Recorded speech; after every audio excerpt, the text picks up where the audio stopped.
Well, hello, vinyl community. It's Jacob coming to you again from the Dallas Open Micer YouTube channel. Well, it's about an hour and a half after I finished recording my last video. I've got is another estate sale finds.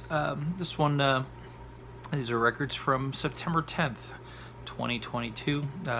This sale here was one of those where the seller sells things high on day one to maximize the profits from the collectors and flippers that come in to get first picks of what was a very large record collection. They dropped down to 50% off the final day. Did not drop any farther than that, or further than that, I should say. The records that were left over, there were thousands and thousands of records left over, went to the highest bidder. I did not place a bid. Started out with some 10-inch finds, and none of these were as cheap as bargain bin clearance finds, but they were certainly much cheaper than regularly priced store records. So it was a case of everybody wins, right? So here's one I took a gamble on, this Nat Cole 10-inch. You don't see copies of this too often in playable shape. I thought, well, this one's a little rough looking, has the gorgeous split, but you know, give it a try, and turned out it was too rough to really enjoy. So oh well, I gambled and lost. You know, my life is not just a string of victories and successes. In case you know, I know sometimes people on the outside looking in at others think, my goodness, that person has it all, you know. But the truth is, we don't. None of us do, right? But I do have this, a wonderful upgrade of this Les Paul Mary Ford. The New Sound, Volume 2. I have never come across a good copy of Volume 1. Does it even exist? I got this already, and this is an even better copy. It sounds wonderful. I don't care for this border that Capitol did on the 10-inch, this picture frame things. But anyway, I really enjoy the sound of Les Paul's guitar. And Mary Ford, not a bad singer. Here we have Django Reinhardt on a Capitol. It's a hi-fi, whereas I was over here. Releases of cuts he made from the 1940s with the Hot Club of France, while Stéphane Grappelli was hiding from Hitler over in England at the time. During, you know, that was when there was this war. And so rather than having the violin pairing with the guitar, we have some French guy on clarinet. So quite a different sound than the band with Stéphane Grappelli, but still quite fun. And I'm thankful that was not in fake stereo. Wes Montgomery on Verve, Willow Weep for Me. I do like that song. Haven't listened to this record, but I was excited to see. Doesn't appear to have a single Beatles track on there. You know, Wes marred many a fine album with unnecessary Beatles tracks, and you know, that's what I think of jazz coverings of the Beatles. Well, I do like Vince Guaraldi's recording of Loser. Here we have Pablo. We got some wonderful jazz trumpeters, 1975. And some usual suspects backing them up, starting with the Oscar Peterson on piano. It seems like Pablo's #1 guy. Another piano jazz. I'll save the country for later, so if you're thinking, no, I'll abandon ship when I get to the country part, you know what, I've got some shrink removal for the grand finale. Got Count Basie on Roulette. He's revisited some of his earlier numbers in case you forgot when these songs were first recorded. He's got all that information on the back, and I'm fully on board with re-recordings of familiar hits. It's preferable to fake stereo, and I like to keep the originals mono. And you know, one of the joys of the LP is you can take a song you've done live and stretch it out on the record in ways you couldn't have done on those old 78s. Here's a record I wasn't aware of. It's the was the Lester Young Trio with Nat King Cole, but repackaged here in 1958. It was the old Aladdin release that's quite pricey, but This not as in high demand here. Split seam, but the record's in great shape. It's not an audiophile recording by any means, but it's got those nice recordings with Lester Young and Nat King Cole from the early 50s here. So Nat King Cole was riding high in '58 when this came out. They decided to call this the King Cole Trio with Lester Young, which is kind of shady, but record labels have been known to do that kind of thing, haven't they? What do we have here? We got some Verve record with the Jazz Poll winners. Here was this Downbeat. Yep, Downbeat. Your trusted jazz. Want to see any guys you like? Some good names here. This is my kind of stuff.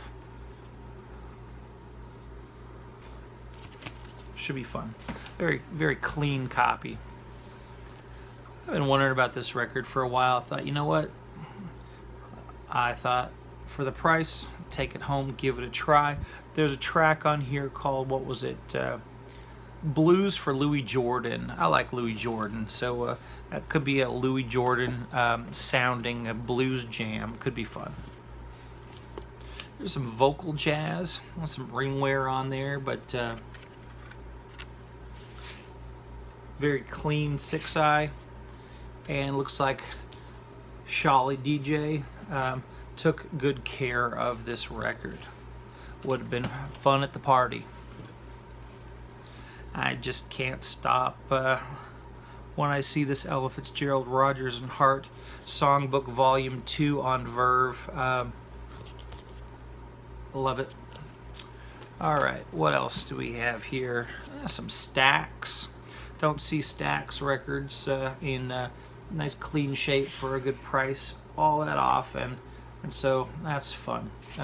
This is the Stax Volt Review live in Paris. That could be a lot of fun. Some more Stax. Got this Staple Singers on CD, and I was excited to play this one. It's a little on the scratchy side, but it plays through very nicely. I'm sure I would be happy to pick up a better copy, but this is quite satisfying, and the richness of sound really came through on that one in a way that didn't happen on my CD copy, although that's fun to listen to in the car. Here we have Aretha, Lady Soul, some good tracks on there. This cover's seen better days, but the record, although a little scratchy, it plays okay. But, another one that could do with an upgrade down the road. It's a record I just never bothered picking up. I used to see this all the time back in the old days when I had a really crummy turntable that I didn't think was able to capture modern electronic music. But anyway, I got this on CD, and now I can listen to it on the vinyl. Here's a nice record, Warren Zevon's self-titled. Beautiful shape. Although the cover was in a condition that I would not have given to my worst enemy.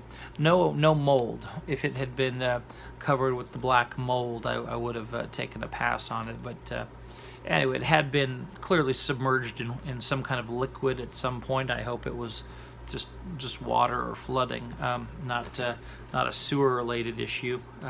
No odor on this, but anyway, it's a nice clean copy of Warren Zevon. Here's a soundtrack to a movie that I think is highly overrated. Not really my cup of tea, but I thought I'd give this a listen. I don't rock out very much anymore these days on the turntable, and this appears to be what I would call the white label promo, and I'd give that a spin. Here's a band I've never gotten into. Just hadn't been motivated, and I thought, I'll give this one a try. The Byrds. Leon Russell.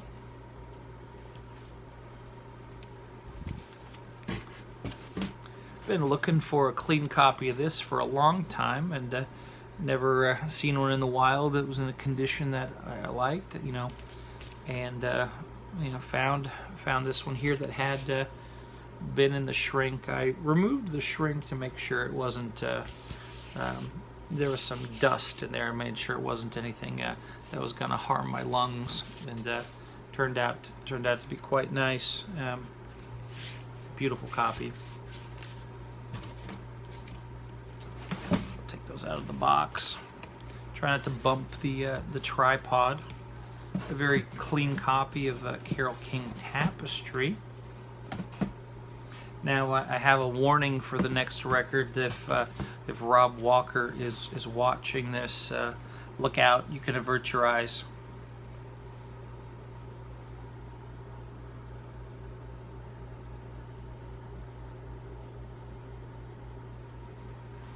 All right, Rob, it's safe to come out. Another record I, hadn't ever thought I would have purchased, and then I saw this movie Xanadu with the missus a few years ago, and I kind of liked it. It was a terrible movie, but there was an interesting detail. One of the fellas, in the movie, his job was to paint the billboards or paint the large-scale reproductions of album covers, and they used to do that at the Tower Records stores. I'd see in California, and I always thought those were pretty amazing, and so seeing it in a movie was kind of fun.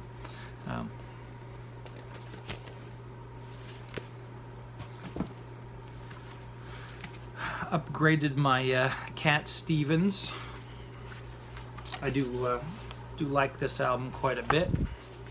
A very clean copy. I was very pleased. Now we're getting into the country. Very clean. The problem with Loretta Lynn records, the 60s country, is they're not always in great shape, but this was spotless. Now, I arrived at the sale 2 hours before they closed, and I only had time to go through a fraction of the records, which may have been good, because it would have clobbered my bank account if I had stayed all day long. I was quite pleased to find what appears to be a near mint copy of that one. Some spots on the back cover, but nothing too bad.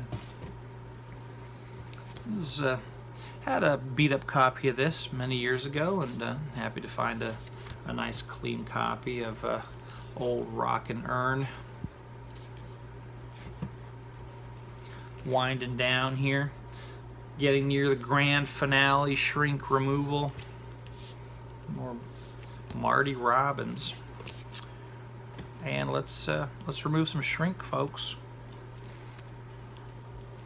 We got Bobby Darin on Atlantic. See that glare of the shrink? It's competing with that right there. All right, let's do this.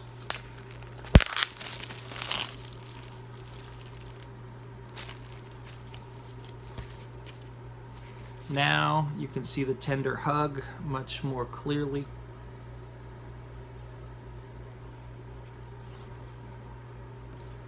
It's a little blurry. You don't get a good look at the toupee in much detail. That's Linda Gale Lewis. The two sides there, she is laughing on the green grass. And there she is, making a pouty face in a fancy dress. So I'm looking forward to listening to this and discovering which Gale Lewis I like best. What do you think?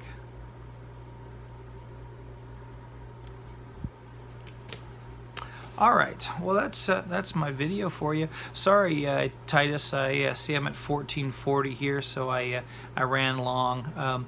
So that's time to point up here. Maybe you'll see something you might want to watch, and if you made it to the end. thank you. I'll be shooting another video very, very soon.